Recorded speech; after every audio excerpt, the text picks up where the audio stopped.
네, 안녕하세요. 네, 오늘은 다니엘서 12장 1절로 3절을 통해서 하나님의 백성의 최후의 승리와 보상에 대해서 살펴보겠습니다. 먼저 본문을 읽겠습니다. 다니엘서 12장 1절로 4절. 그때에 너의 민족을 호위하는 큰 군주 미가엘이 일어날 것이요 또 환난이 있으리니 이는 개국 이래로 그때까지 없었던 환난일 것이며 그때 너희 백성 중 책에 기록된 모든 자가 구원을 받을 것이라. 2절. 땅의 티끌 가운데에서 자는 자 중에서 많은 사람이 깨어나 영생을 받는 자도 있겠고 수치를 당하여 영원히 부끄러움을 당할 자도 있을 것이며 3절. 지혜 있는 자는 궁창의 빛과 같이 빛날 것이요 많은 사람을 옳은 대로 돌아오게 한 자는 별과 같이 영원토록 빛나리라. 4절. 다니엘아, 마지막 때까지 이 말을 간수하고 이 글을 봉함하라. 많은 사람이 빨리 왕래하며 지식이 더하리라. 다니엘서 12장 1절로 4절 말씀이었습니다. 네, 오늘 말씀드릴 그 내용의 개요를 말씀드리면은 먼저 다니엘서 12장 1절로 3절에 걸쳐서 이 다니엘서에 나타난 적그리스도의 잔혹한 통치기간 중에 이스라엘의 미래에 대해서 살펴볼 것입니다. 그래서 세부적인 것을 보면 첫째, 이스라엘의 환난, 두 번째, 이스라엘의 구원, 세 번째, 이스라엘의 부활, 그리고 네 번째, 이스라엘의 상급입니다. 이와 같이 다니엘서에 나타난 내용이 이제 요한계시록에서 더 상세화되어서 그 이스라엘의 미래에 대해서 말씀하고 있습니다. 그래서 두 번째로 보면은 요한계시록 12장 6절로 17절에 걸쳐서 이 다니엘서에 나타난 그 내용이 계시록에서 상세화된 것을 살펴볼 것입니다. 그리고 이와 같은 이스라엘에게 계획하신 섭리하신 그런 하나님의 그 미래를 통해서 우리 성도들이 또 받는 그런 상급과 심판에 대해서 살펴보게 되겠습니다. 먼저 다니엘서 12장 1절로 3절에 나타난 그 첫 번째 내용인 이스라엘의 환난에 대해서 살펴보면은 다니엘서 12장 1절 상반절에 보면은 그때에 내 민족을 호위하는 큰 군주 미가엘이 일어날 것이요 또 환난이 있으리니 이는 개국 이래로 그때까지 없던 환난일 것이며, 그리고 이제 요한계시록 12장 7절로 9절에 보면은 하늘에 전쟁이 있으니 미가엘과 그의 사자들이 용과 더불어 싸울세 용과 그의 사자들도 싸우나 이기지 못하여 다시 하늘에서 그들이 있을 곳을 얻지 못한지라. 큰 용이 내쫓기니 옛뱀 곧 마귀라고도 하고 사탄이라고도 하며 온 천하를 꿰는 자라. 그가 땅으로 내쫓기니 그의 사자들도 그와 함께 내쫓기니라. 이렇게 말씀하고 있는데, 여기 다니엘서 12장 1절 시작하면서 이 그때라고 이렇게 말씀하시는 것은 그 앞장 그 절에 보면은 이 마지막 때라고 말씀하면서 이것은 바로 적그리스도의 통치 기간을 말씀하고 있습니다. 그리고 이 마지막 때에 대해서는 이스라엘 민족에 대한 환난은 이 신명기에서도 언급하고 있습니다. 신명기 4장 30절에 보면은 이 모든 일이 너에게 임하여 환난을 당하다가 끝날에 너가 너희 하나님 여호와께로 돌아와서 그의 말씀을 청종하리니 이렇게 말씀하고 있고, 이 구약 이 스가랴 선지자도 이 대환난을 경고했습니다. 스가랴 12장 1절로 3절에 보면은 여호와의 날이 이르리라. 그날에 너희 재물이 약탈되어 너희 가운데에서 나누이리라. 내가 이방 나라들을 모아 예루살렘과 싸우게 하려니 성읍이 함락되며 가옥이 약탈되며 부녀가 욕을 당하며 성읍 백성이 절반이나 사로잡혀 가려니와 남은 백성은 성읍에서 끊어지지 아니하리라. 그때 여호와께서 나가사 그 이방 나라들을 치시되 이 왕의 전쟁 날에 싸운 것 같이 하시리라. 이렇게 스가랴서 12장 1절로 3절에 말씀하고 있습니다. 그리고 이 예레미야서는 이 환난을 바로 이 야곱의 환난, 즉 이스라엘이 당하는 환난이라고 일컫고 있습니다. 예레미야 30장 7절에 보면은 슬프다 그날이요 그와 같이 엄청난 날이 없으리라. 그 날은 야곱의 환난 때가 되미로다. 그러나 그가 환난에서 구하여 냄을 얻으리로다. 이렇게 예레미야 30장 7절은 특별히 이 환난을 야곱의 환난, 즉 이스라엘 민족이 당한 환난이라고 언급하고 있습니다. 또 이 내용에 대해서 예수님께서도 이 대환난에 대해서 경고하셨습니다. 마태복음 24장 15절 이후로 보면은 그러므로 너희가 선지자 다니엘이 말한 바 멸망에 가정한 것이 거룩한 곳에 선 것을 보거든 읽는 자는 깨달을진저. 그리고 21절에 이는 그때 큰 환난이 있겠습니다. 창세로부터 지금까지 이런 환난이 없었고 후에도 없으리라. 그 날들을 감하지 아니하면 모든 육체가 구원을 얻지 못할 것이나 그러나 택하신 자들을 위하여 그 날들을 감하시리라. 이렇게 마태복음 24장 15절로 25절에 말씀하고 있습니다. 즉, 이 선지자 다니엘이 그때라고 표현한 것은 바로 적그리스도가 통치하는 그 다니엘의 70일의 중에서 70번째 그 마지막 일의 7년 동안에 해당되는 그 환난의 그 시기이고, 이것은 요한계시록 6장과 또 19장에 걸쳐서 묘사되어 있는 7봉인과 또 7나팔과 7대접을 통해서 이 땅에 전에 없던 바로 그 환난이 임하는 이 공포의 대환난기가 있을 것입니다. 이제 두 번째 그 이스라엘의 구원에 대해서 말씀하고 있는 것은 다니엘서 12장 1절 후반절에 보면은 그때 너희 백성 중에 책에 기록된 모든 자가 구원을 받을 것이라.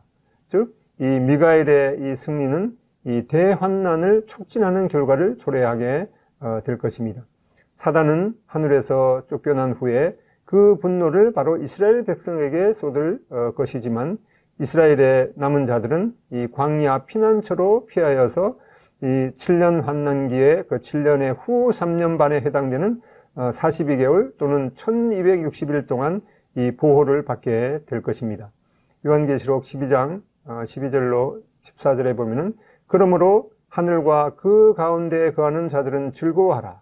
그러나 땅과 바다는 화 있을진저 이는 마귀가 자기의 때가 얼마 남지 않은 줄을 알므로 크게 분내어 너희에게 내려갔습니다 하더라. 13절 용이 자기가 땅으로 내쫓긴 것을 보고 남자를 낳은 여자를 박해하는지라.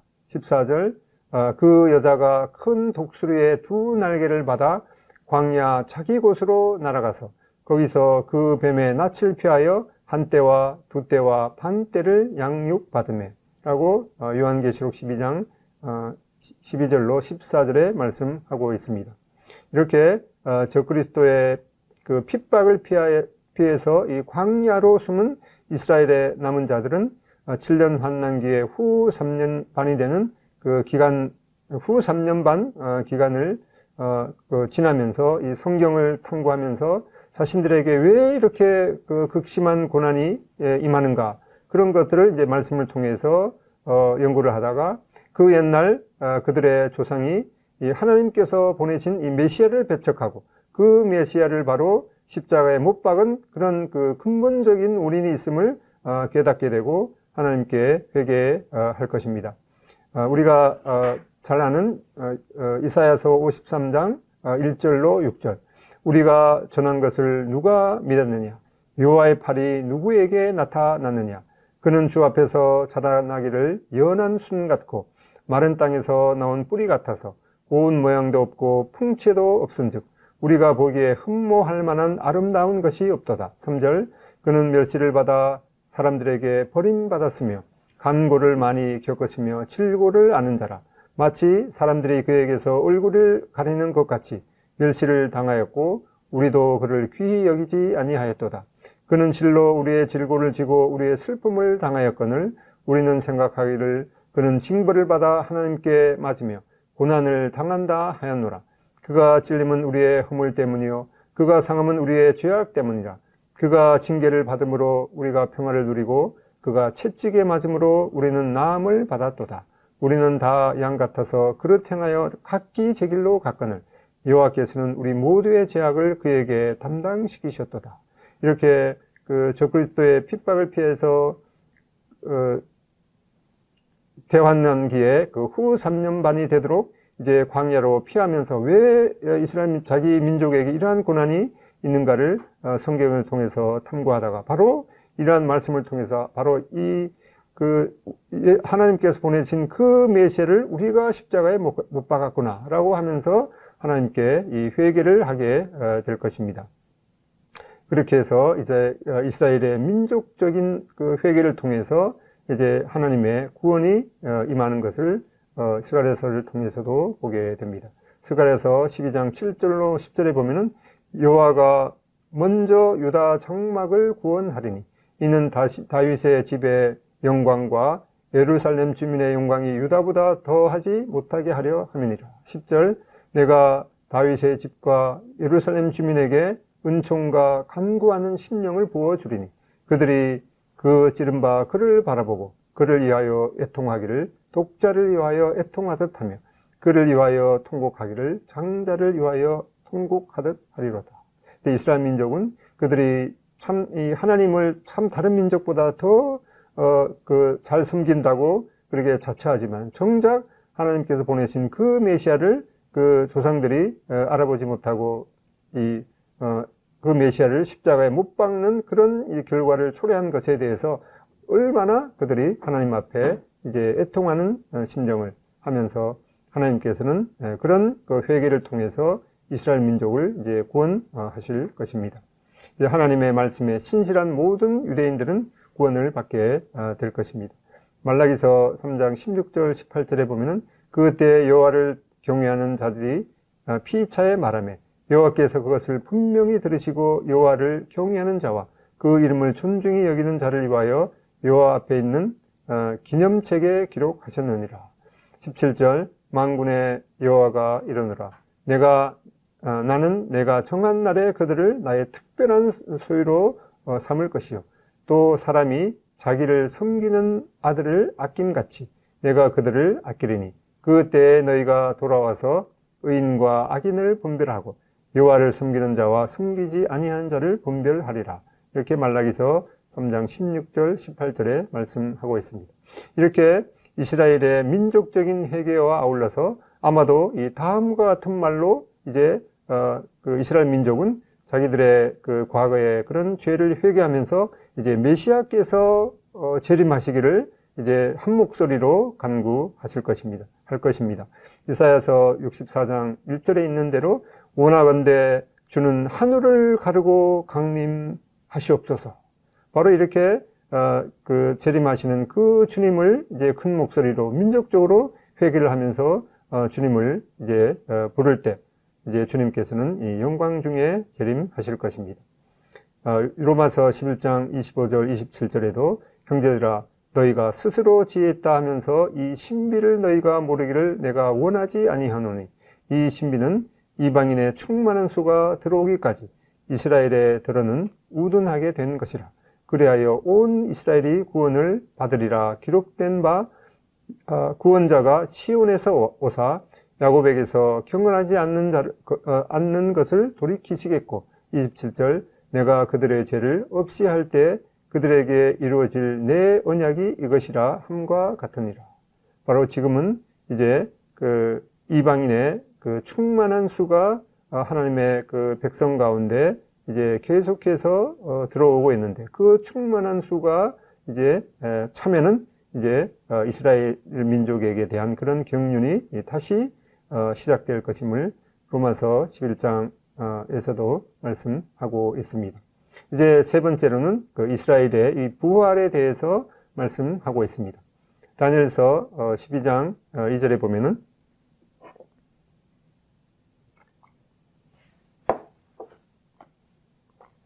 다니엘서 12장 2절에 보면은 티끌 가운데에서 자는 자 중에서 많은 사람이 깨어나 영생을 받는 자도 있겠고 그리고 그 이 다음에 이어지는 그 말씀은 그 사이에 이 1000년이라는 기간이 있을 것임을 여기에 내포되어 있습니다. 이렇게 땅의 티끌 가운데에서 자는 자 중에서 많은 사람이 깨어나 영생을 받는 자도 있겠고, 그리고 그 사이에 이제 1000년이 지나서 수치를 당하여서 영원히 부끄러움을 당할 자도 있을 것이며, 이렇게 다니엘서 12장 2절에 말씀하고 있는데, 또 이사야서 26장 19절에도 이 구약의 이 부활에 대해서 분명한 언급을 하고 있습니다. 주의 죽은 자들은 살아나고 그들의 시체들은 일어나리라. 티끌에 누운 자들아 너희는 깨어 노래하라. 주의 이슬은 빛난 이슬이니 땅이 죽은 자들을 내어 놓으리로다. 이렇게 이사야서 26장 19절에도 이 부활에 대한 그 분명한 언급을 말씀하고 있습니다. 이렇게 대환난 기간 이 생존한 이 신실한 유대인들은 이 영육간의 온전한 구원이 약속되고, 또 순교한 자들은 부활해서 그리스도께서 이 지상 통치하는 이 천년 왕국에 들어가게 될 것입니다. 그러나 이 악인들은 이 천년 왕국 그 끝에 이 다니엘서 12장 그 중반절에 이 암시하고 있는 대로 이제 악인들은 이 천년 왕국 그 천년이 지나서 이제 그들도 부활해서 이 영원한 그런 그 부끄러움과 심판을 당할 것입니다.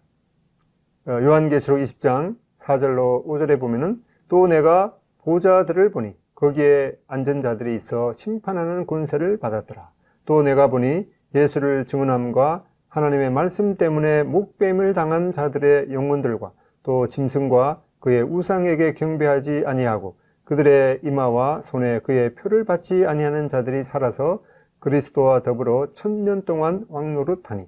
5절 그 나머지 죽은 자들은 그 1000년이 차기까지 살아나지 못하리라. 여기다 보면은 이제 악인들은 그 1000년 그 기간이 그 지난 후에 부활할 것을 암시하고 있습니다. 이는 첫째 부활이라. 이렇게 요한계시록 20장 4절 5절에 말씀하고 있습니다. 지금도 오른쪽 그림을 보면은 이제 아래쪽에 그 감람산에 보면은 그 동쪽에 그 수많은 그런 그 무덤이 이렇게 그 묘가 있습니다. 이 사람들은 이제 이 하나님의 때에 이 부활할 것을 기대하면서 여기에다가 그 묘를 이렇게 놓았습니다.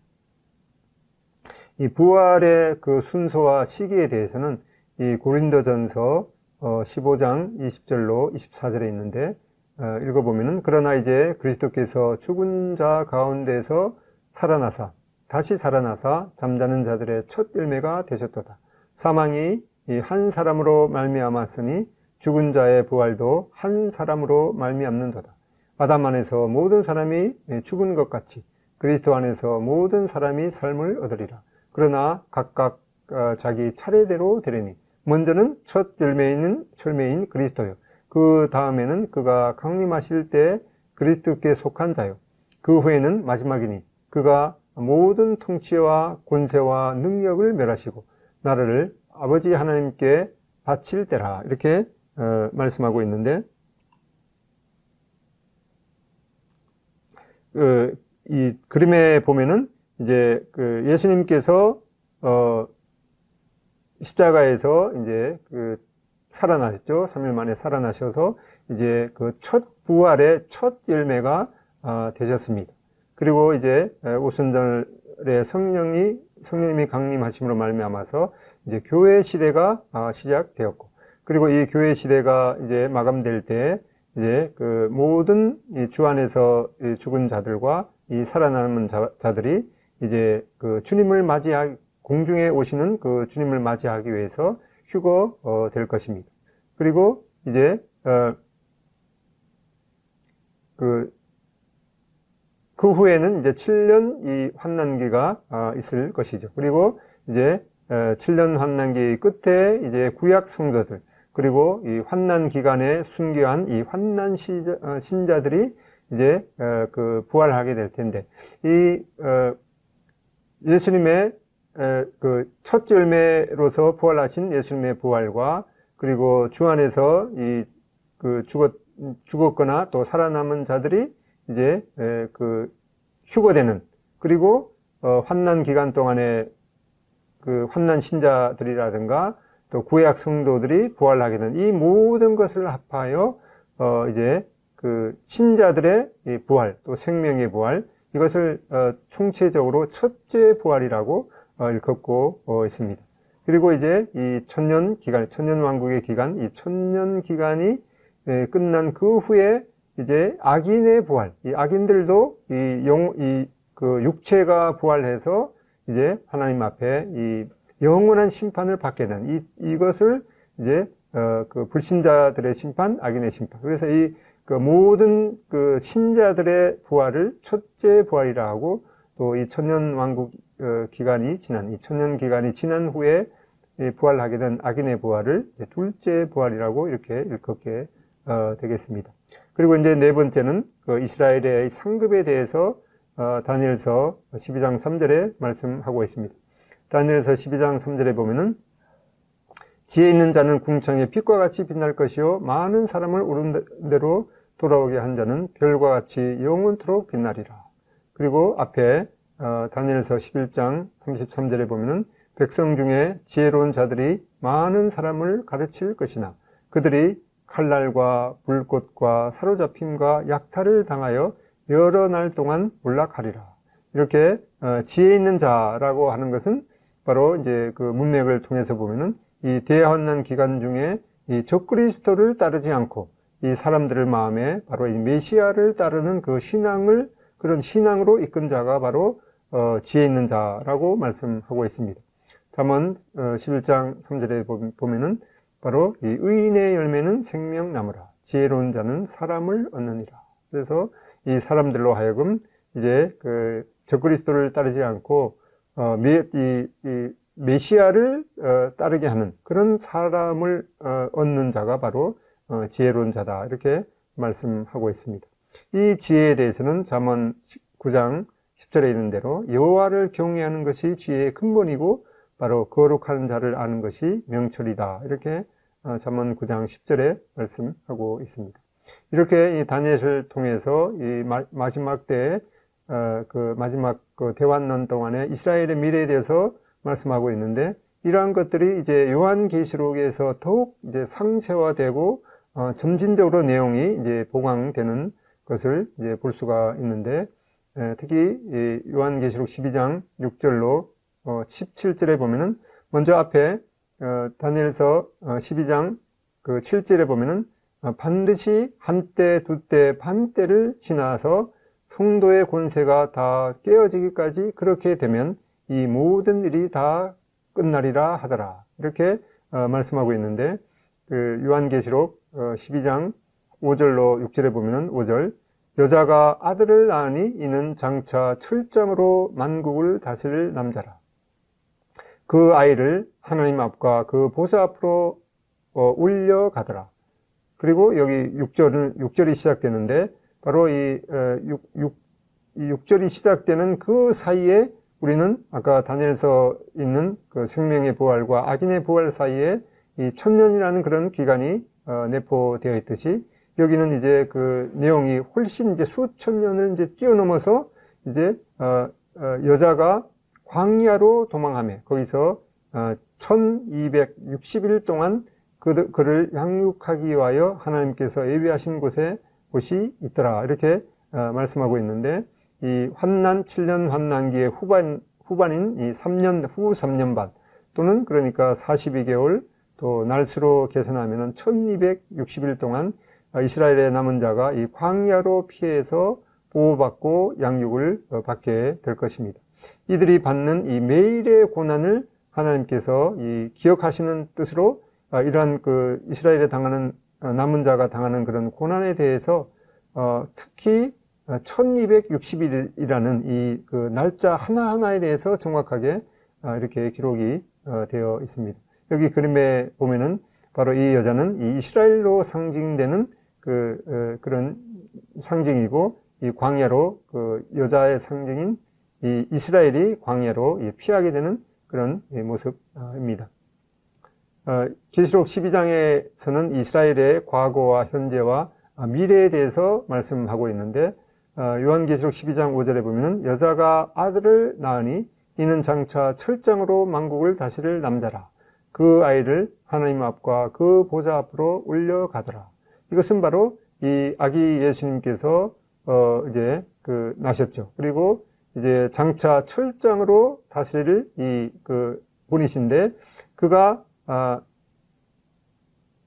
그 아이를 하나님 앞과 그 보좌 앞으로 올려가더라. 바로 이것은 아기 예수님의 이 승천을 말씀하고 있습니다.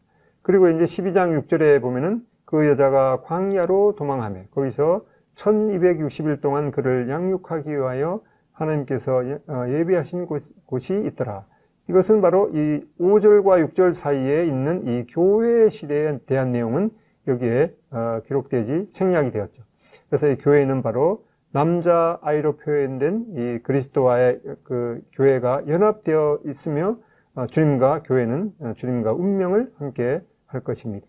이렇게 이제 이스라엘의 미래에 대해서 말씀하는 것은 6절에 계시록 12장 6절에 말씀하는 것은 이 여자는 이 환난기 후반기 후 3년 반 42개월 또는 1260일 동안 보양을 받게 된 것을 말씀하고 그리고 12장 7절에는 이제 하늘에 전쟁이 있으니 미가엘과 그의 사자들이 용과 더불어 싸울세 용과 그의 사자들도 싸우나 이렇게 말씀하고 있는데 다니엘서 12장 1절에 말씀하는 대로 그때 내 민족을 호위하는 큰 군주 미갈이 일어날 것이요 또 환난이 있으리니 이는 개국 이래로 그때까지 없던 환난일 것이며 그때 너희 백성 중 책에 기록된 모든 자가 구원을 받을 것이라. 이것은 바로 미래의 이 사건은 바로 7년 그 환난기 끝에 있을 것을 말씀하고 있습니다. 요한계시록 12장 7절에 보면은 하늘에 전쟁이 있으니 미가엘과 그의 사자들이 용과 더불어 싸울세 용과 그의 사자들도 싸우나 이기지 못하여 다시 하늘에서 그들이 있을 곳을 얻지 못한지라. 이 요한계시록 12장에 있는 말씀은 바로 다니엘서 12장 7절에 있는 말씀을 또 더 이 상세하게 말씀하고 있는 것이기도 합니다. 다니엘서 12장 1절에 그때 내 민족을 호위하는 큰 군주 미가엘이 일어날 것이요 또 환난이 있으리니 이는 개국 이래로 그때까지 없던 환난일 것이며 이렇게 말씀하고 있습니다. 그렇게 해서 이제 미가엘과 그의 사자들이 용과 더불어 싸울세 용과 그의 사자들도 싸우나 이기지 못하여 다시 하늘에서 그들이 있을 곳을 얻지 못한지라. 이렇게 이제 큰 용 또는 옛뱀 마귀 사탄은 바로 온 천하를 꿰는 자이며 또 우리 형제들을 참소하던 자들이라고 말씀하고 있습니다. 요한계시록 12장 9절에 큰 용이 내쫓기니 옛뱀 곧 마귀라고도 하고 사탄이라고도 하며 온 천을 꿰는 자라. 그가 땅으로 내쫓기니 그의 사자들도 그와 함께 내쫓기더라. 그리고 이 세상 임금인 이 사단은 바로 주님께서 오셨을 때 이미 심판을 받은 것이죠. 요한복음 16장 1절에 있는데 그런데 이 사단에 대한 이 최종적인 집행은 형벌에 대한 집행은 이제 서서히 이 단계적으로 이제 요한계시록에서 최종적으로 이루어지는 것을 말씀하고 있습니다. 이제 요한계시록 12장 10절로 12절에 보면은 이 사단을 이제 이긴 후에 하늘에서 울려 퍼지는 큰 음성의 찬양이 있게 됨을 말씀하고 있습니다. 하늘에 있는 성도들이 주님께서 사탄을 이기시고 또 의로 통치하실 때가 이름을 찬양하고 있습니다. 요한계시록 12장 10절로 12절에 보면은 이제 우리 하나님의 구원과 능력과 나라와 또 그의 그리스도의 권세가 나타났으니 우리 형제들을 참사하던 자, 곧 우리 하나님 앞에서 밤낮 참사하던 자가 쫓겨났고 11절 또 우리 형제들이 어린 양의 피와 자기들이 증언하는 말씀으로서 그를 이겼으니 그들은 죽기까지 자기들의 생명을 아끼지 아니하였도다. 그러므로 하늘과 그 가운데에 거하는 자들은 즐거워하라. 그러나 땅과 바다는 화있을진저 이는 마귀가 자기의 때가 얼마 남지 않는 줄을 알므로 크게 분내어 너희에게 내려갔습니다. 이렇게 여기에 사탄을 이긴 요인이 바로 두 가지로 말씀하고 있죠. 어린 양의 피, 또 형제들이 증거한 말씀, 또 하나님의 말씀과 어린 양의 그 피를 통해서 이 피의 능력을 통해서 사탄을 이겼다라고 말씀하고 있습니다. 그런 것에 비해서 바로 이 사단은 우리 형제들을 참소하는 자라고 분명하게 언급하고 있습니다. 이제 그 요한계시록 12장 13절로 17절에 보면은 이 그 여인의 이스라엘의 남은 자로 상징되는 이 여인의 왜 도피하게 되는지, 또 도피하는 성격과 그 결과에 대해서 말씀하고 있습니다. 요한계시록 12장 13절 14절에 보면은 용이 자기가 땅으로 내쫓긴 것을 보고 남자를 낳은 여자를 박해하는지라. 남자를 낳은 여자는 바로 이스라엘이죠. 그 여자가 독수리의 두 날개를 받아 광야 자기 곳으로 날아가 거기서 그 뱀을 피하여 한 때와 두 때와 반 때를 양육받으며, 바로 그림에도 있듯이 이 여자, 바로 이 여자는 이스라엘의 신실한 하게 남은 이스라엘을 말씀하고 있다. 이 여자가 바로 독수리의 날개를 받아서 광야로 피하는 것을 말씀하고 있습니다. 이사야서 26장 20절로 21절에 보면은 내 백성아 갈지어다. 너의 밀실에 들어가서 너의 문을 닫고 분노가 지나기까지 잠깐 숨을 지어다. 보라, 여호와께서 그의 초소에서 나오사 땅의 거민의 죄악을 벌하실 것이라. 이렇게 이사야서를 통해서도, 이사야 26장을 통해서도 그 이스라엘의 친실하게 남은 자들이 그 분노가 지나기까지 밀실에 들어가서 잠깐 숨으라고 권고하고 있습니다. 마태복음 이제 24장 15절 16절에도 그러므로 너희가 선지자 다니엘의 말한 바 멸망에 가정한 것이 거룩한 곳에 선 것을 보거든 그때 유대에 있는 자들은 산으로 도망할지어다. 이렇게 권고하고 있습니다. 이렇게 그 한때와 두때 반때는 바로 3년 반 42개월 1260일을 언급하고 있습니다. 이제 남자 아이인 바로 그리스도를 제거하는 데 실패한 사탄은 이제 그 그리스도가 오신 통로가 된 여인인 바로 이스라엘 민족을 제거하려고 시도하게 그 끊임없는 시도를 하게 됩니다. 이 대환난 시에 많은 사람들이 이 짐승을 경배하게 되지만 이를 거절하는 이스라엘 백성들은 이제 그 하나님께서 말씀을 통해서 공고해 주셨듯이 그 산으로 도피하게 될 것입니다. 여기에 그 독수리의 날개로 이스라엘을 보호하신 그런 여러 가지 그 성경의 예가 나와 있습니다.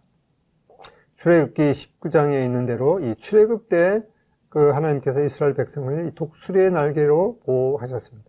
또 광야 이 여정 때에도 이제 그렇게 했습니다. 그리고 이 포로 귀환 때에도 그렇게 이 독수리의 날개를 업어서 이스라엘 민족을 보호했다라고 말씀하고 있고, 여기에 이제 요한계시록 12장에도 이 대환난 때에도 하나님께서 이 이스라엘 민족을 이 독수리의 날개를 업어서 보호하셨다라고 말씀하고 있습니다.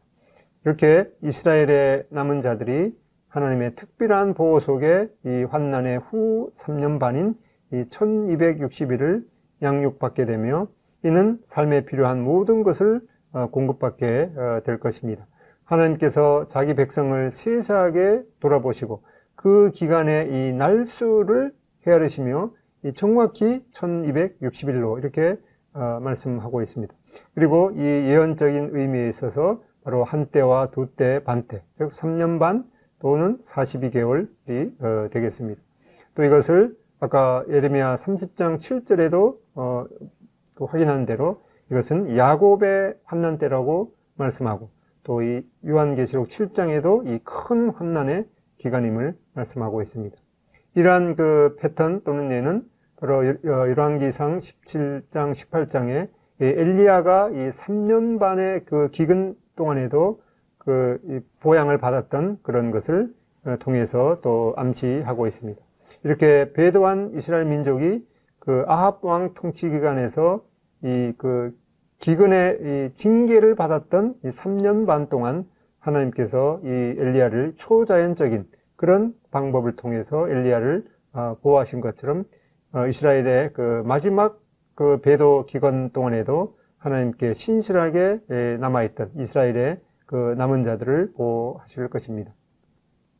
이렇게 다니엘서 11장 41절에 들어보면은 그 마지막 때에 오직 에돔과 모압과 암몬 자손의 지도자들은 그들의 손에서 벗어나리라. 이 그리스도의 손에서 벗어나게 될 것을 그 다니엘서 11장 41절에도 말씀하고 있는데, 바로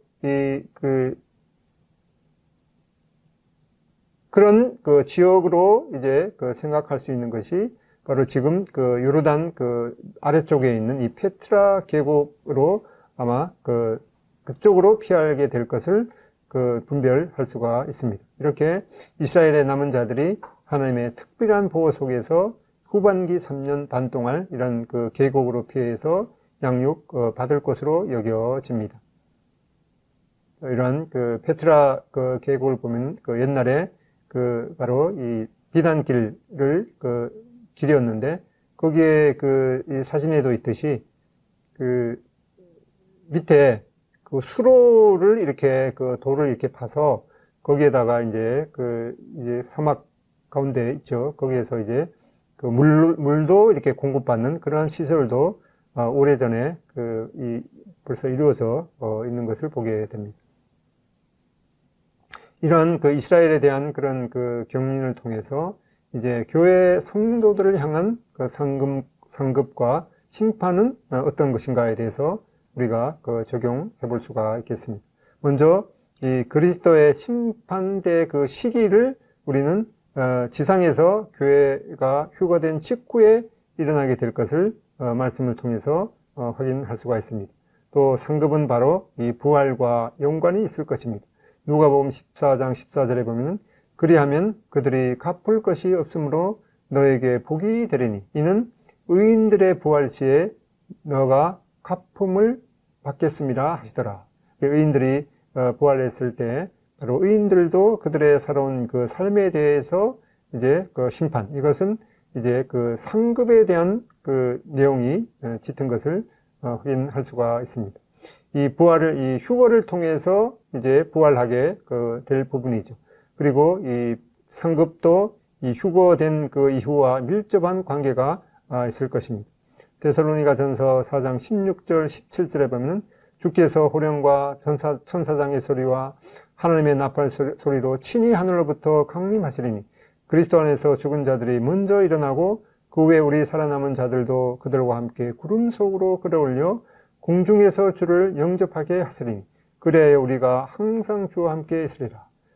그러므로 이러한 말로 서로 위로하라. 이렇게 그 부활에 대한 내용을 이 휴거를 통해서 이 부활이 있을 것을 말씀하고 있습니다. 주님께서 이제 신부와 함께 신부된 교회와 함께 세상을 통치하러 오실 때 바로 성도들의 옳은 행실들로 일컫는 그 세마포를 입게 된다고 말씀하고 있는데, 바로 이것은 우리 그 교회 성도들을 위한 이 상급을 언급하는 것으로 보여집니다. 이 상급은 바로 주님께서 나타나는 때와 관련되어 있습니다. 고린도전서 4장 5절 그러므로 때가 이르기 전고 주께서 오시기까지 아무것도 판단하지 말라.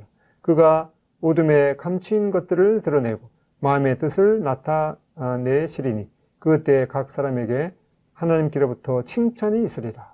주님께서 이제 오시는 그런 재림의 시기와 또 성도들에 대한 그 상급이 이렇게 언급되어 있습니다. 디모데후서 3장 8절에도 이제 후로는 나를 위하여 의의 면류관이 예배되어 있습니다. 곧 주 의로우신 재판장이 그날에 내게 주실 것이며 내게만 아니라 주의 나타나심을 사모하는 모든 자에게 도니라. 이렇게 주님의 그 재림을 사모하는 모든 자들에게도 이러한 의의 면류관이 예비되어 있다라고 하는 이러한 아주 복된 소식을 우리가 듣게 됩니다. 그리고 두 번째로 이 그리스도의 심판대의 장소가 어딘가에 대해서 말씀하기를, 바로 심판은 휴거 직후에 있기 때문에 분명히 이 공중이 심판대의 무대가 될 것입니다. 데살로니가 4장 17절에 보면 그 후에 우리 살아남은 자들도 그들과 함께 구름 속으로 끌어올려 공중에서 주를 영접하게 하시리니, 또 고린도후서 5장 1절 후에 보면은 만일 땅에 있는 우리의 장막집이 무너지면 하나님께서 지으신 집, 곧 손으로 지은 것이 아니요 하늘에 있는 영원한 집이 우리에게 있을 줄 아느니라.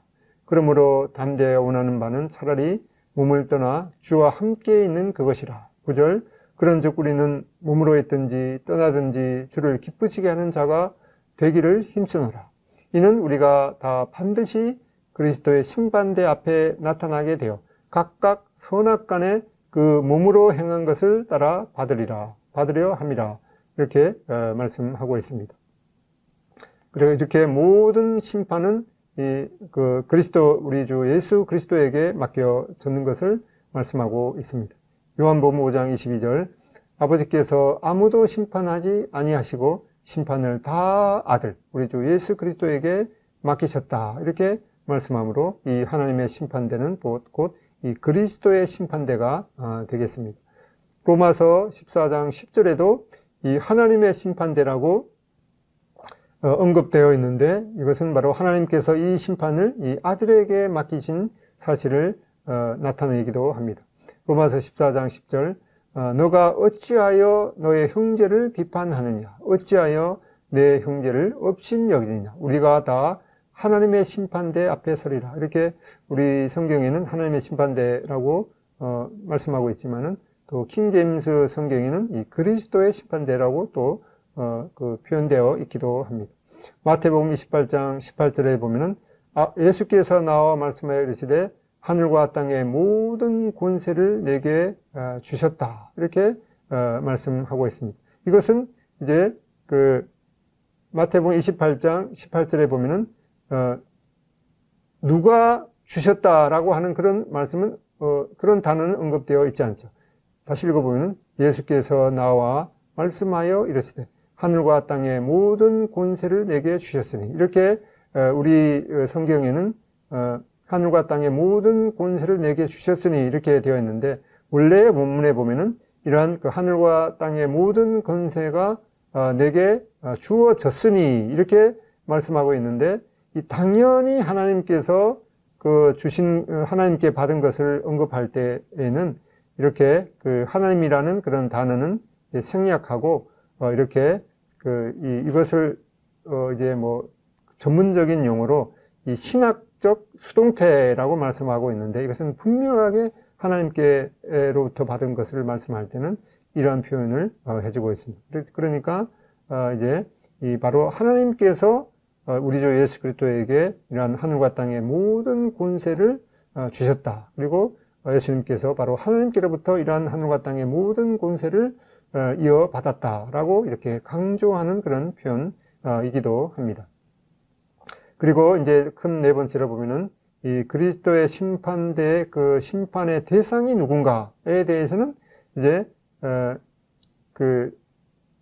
이제 보게 되겠지만은 이 그리스도의 심판대에 관한 그런 말씀을 언급하는 그 구절에서 13번이나 바로 우리가 그리스도의 심판대 앞에 서게 된다라고 강조하고 있습니다. 오직 이 거듭난 그리스도인들만이 이 상급을 이한 그리스도의 심판대 앞에 서게 될 것입니다.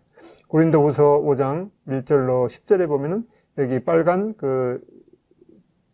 저기 표현을 글씨로 이제 하고 있듯이 1절에도 만일 땅에 있는 우리의 장막집이 무너지면 그리고 우리 이렇게 바로 이 맨 마지막 10절에 보면 이는 우리가 다 반드시 그리스도의 심판대 앞에 나타나게 되어 각각 선악간에 그 몸으로 행한 것을 따라 받으려 함이라. 이것은 바로 그리스도의 심판대 앞에 서는 것은 이 고린도 후서가 바로 이 고린도에 있는 성도들에게 대한 그 편지이기 때문에 여기 우리는 바로 오직 거듭난 그리스도인이 바로 그리스도의 심판대 앞에 서게 된다라는 것을 강조하고 있습니다. 이것은 바로 이 성도의 이 죄 때문에 심판받는 것이 아니라 바로 구원받은 이후에 이 삶이 어떠한가, 그들의 가치가 어떠했는가에 대한 그 기준이 바로 이 그리스도의 심판대 앞에 시험의 기준이 될 것입니다. 히브리서 10장 17절에 보면은 또 그들의 죄와 그들의 불법을 내가 다시 기억하지 아니하리라는 이 약속은 변함이 없죠. 우리가 주님을 구주와 주님으로 영접하는 그 순간 그 하나님께서는 우리들의 죄와 불법을 다시 기억하지 않았기 때문에 그런 죄와 불법에 대해서 우리가 두 번 다시 심판은 받지 않을 것임을 분명합니다. 그리고 고린도후서 5장 10절에 이는 우리가 다 반드시 그리스도의 심판대 앞에 나타나게 되어 각각 선악간에 그 몸으로 행한 것을 따라 받으려 합니다. 그래서 그리스도인들이 그들의 이 선악에 대해서 심판을 받게 된다라는 것에 대해서 좀 더 이제 그 세부적으로 살펴보면은 여기서 이 선이라는 것은 이제 아가도스, 악이라는 것은 파울로스인데 여기서 이것은 이 도덕적인 또는 윤리적인 선악을 의미하는 것이 아니라 그것이 받아들일 만한 것인가 또는 가치 없는 것인가를 가려낸다는 그런 의미입니다. 하나님의 자녀들은 그들의 죄 때문에 징벌받는 것이 목적이 아니라 분명히 히브리서 10장 17절에도 우리의 죄와 불법을 다시 기억지 아니하리라 이렇게 말씀하셨기 때문에 이 죄에 대해서 징벌받는 것이 목적이 아니라 주님의 이름으로 되어진 일들에 대해서 또 성도들의 봉사에 이 합당한 보상을 주시는 것입니다. 이렇게 그 고린도전서 3장 14절 15절을 보면은 이 시험의 무게가 두 가지로 기록되어 있습니다. 즉 누가 상을 받고 잃게 될지를 불에 의해서 불심판에 의해서 결정된다는 것입니다. 성도들이 행한 일들에 대해서 그 외부적인 관찰이 아닌 이 내적인 특성과 이 동기에 의해서 공정하게 판단이 내려질 것입니다. 이렇게 불로 심판을 통해서 금, 은, 보석은 그대로 남을 것이며 또 이렇게 이 하나님의 영광을 위해서 한 모든 일에 하나님의 그 합당한 상급이 주어질 것입니다. 이에 반해서 그런 불심판을 통해서 이제 나무와 풀과 이 짚으로 세운 것은 다 타서 없어지게 될 것을 말씀하고 있습니다. 고린도전서 3장 8절 이후에 보면 심는 이와 물 주는 이는 한 가지이나 각각 자기가 일한 대로 자기의 상을 받으리라. 10절 내게 주신 하나님의 은혜를 따라 내가 지혜로운 건축자와 같이 터를 닦아두며 다른 이가 그 위에 세우나 그러나 각각 어떻게 그 위에 세울까를 조심할지라. 12절 이 닦아둔 것 외에 능히 다른 터를 닦아둘 자가 없으니 이 터는 곧 예수 그리스도라. 만일 누구든지 금이나 은이나 보석이나 나무나 짚이나 풀이나 짚으로 이 터 위에 세우면 각 사람의 공적이 나타날 터인데 그 날이 공적을 밝히리니 이는 불로 나타내고 그 불이 각 사람의 공적이 어떠한 것을 시험할 것입니다. 14절 만일 누구든지 그 위에 세운 공적이 그대로 있으면 상을 받고 15절 누구든지 그 공적이 불타면 해를 받으리니 그러나 자신은 구원을 받되 불 가운데서 받은 것 같으리라. 이렇게 말씀하고 있는데 여기에 이제 공력이 타서 이 해를 받게 된다는 그 의미를 구원을 잃게 된다는 그런 의미로 잘못 받아들이는 것을 막기 위해서 바울은 이 불 가운데서 얻은 것 같으리라 이렇게 덧붙이고 있습니다. 또 고린도전서 9장 27절에 보면 내가 내 몸을 쳐 복종하게 함은 내가 남에게 전파한 후에 자신이 도리어 이 버림이라는 것은 이제 자격 상실을 당할까 두려워함이로다 라고 하는 그런 의미가 되겠습니다. 이렇게 특별히 성경에 보면은 그리스도의 심판대에서 받게 되는 특별한 그 상급의 종류를 5가지로 말씀하고 있는데, 이렇게 이 5가지의 면류관만 있는 것이 아니라 이것은 이제 대표적으로 이렇게 말씀하고 있는 것이기도 합니다.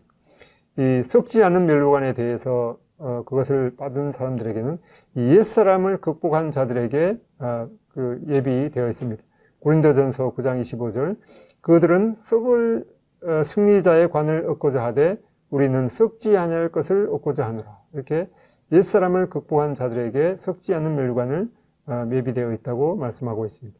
그리고 또 이 시험을 참는 자들에게 이 생명의 멸관이 예비되어 있다고 말씀하고 있습니다. 요한계시록 2장 10절 내가 죽도록 충성하라. 그리하면 내가 생명의 관을 너에게 주리라. 이렇게 약속하시고 계시고 이제 이 하나님의 양무리를 잘 양육한 자들에게 이 영광의 멸관이 예비되어 있다라고 하고 있습니다. 베드로전서 5장 2절로 4절에 보면은 맡은 자들에게 주장하는 자세를 하지 말고 양무리의 본이 되라. 그리하면 목자장이 나타나실 때 시들지 아니하는 영광의 영광의 멸관을 얻으리라. 이렇게 말씀하고 있고, 그리고 이제 디모데후서 4장 8절에는 주님의 나타나심을, 주님의 재림을 사모하는 모든 자들에게 이 의의 멸관이 예비되어 있다라고 하는 말씀입니다. 그러면서 이제 주님의 나타나심을 사모하면서 자신의 삶을 이제 깨끗게 하는 이런 모든 성도들에게 바로 의의 멸관이 예비되어 있는 이 놀라운 약속을 보게 됩니다. 디모데후서 4장 8절에 보면 이제 후로는 나를 위하여 의의 멸관이 예비되어 있으므로 주 곧 의로우신 재판장이 그날에 내게 주실 것이며 내게만 아니라 주의 나타나심을 사모하는 모든 자에게 도니라. 이렇게 말씀하고 있습니다. 그리고 이제 이 구령, 이제 그 사람들에게 복음을 전해서 그들로 하여금 이제 주님께로 돌아오게 한 그런 사람들에게 이제 자랑의 멸관이 예비되어 있다라고 말씀하고 있습니다. 데살로니가전서 2장 19절 20절에 보면은 우리의 소망이나 기쁨이나 자랑의 멸관이 무엇이냐?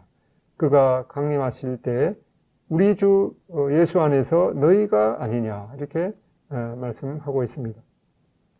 이 고린도전서 9장 24절 27절에 보면은 운동장에서 다름질하는 자들이 다 달릴지라도 오직 상을 받는 사람은 한 사람인 줄 너희가 알지 못하느냐.